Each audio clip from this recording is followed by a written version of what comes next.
Thank you, Mr. Speaker. I'm delighted to be called, and I pay enormous tribute to my right honourable friend who's sitting on the front bench today. The Chancellor demonstrated during his career before reaching this place that you can do well by doing good. In working for the Children's Investment Fund Management, he proved that finance, that capitalism can support the world's poorest and can actually change lives. But he will also recognise that even an impressive fund like that, built off a stable platform created by governments, guaranteed by organisations, international bodies and others. And that's why I'm very sorry that I will not be able to support him today, because that platform today is what is so important. That confidence, that ability to rely on a stable platform for the future is absolutely essential. Instead of having that continuity, instead of having that guarantee of an enduring future, we're going sadly back towards the yo-yo policy. Well, that's not just bad because of the variability. It's bad because it costs more and delivers less. It's frankly inefficient, it is an error, and it undermines our capability. Now, nobody in this House is more passionate about global Britain or Britain's place in the world than me. Nobody believes more that we should have a place at every table, that we should have a voice in every room.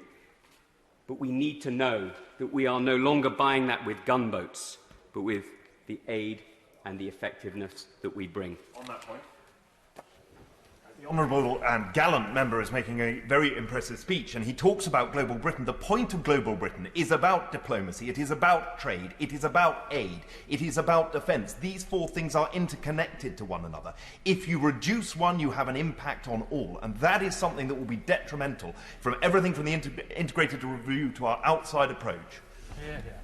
My honourable member is completely correct, and of course the reality is that we're not living in a vacuum here. We're not taking these decisions with nobody watching. The reality is that our friends are watching and our rivals are watching.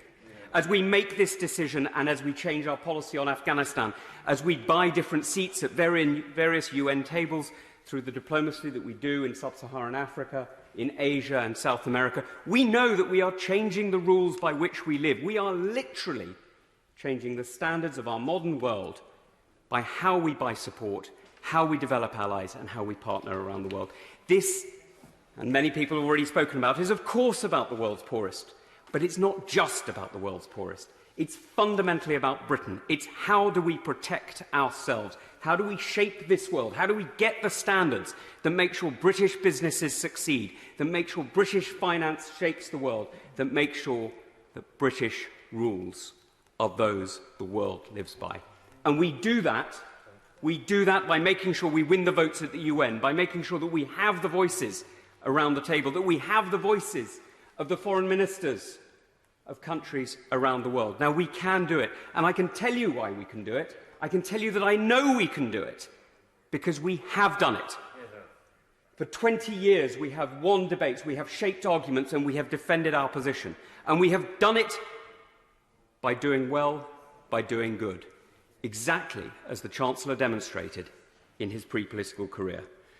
Now, I can understand why the government might say that actually these targets, these ambitions are too high and that they wish to send a different spending limit. I can understand that. But that's not the argument the government's making. The argument the government's making is the Augustine argument. Lord, make me chaste, but not just yet.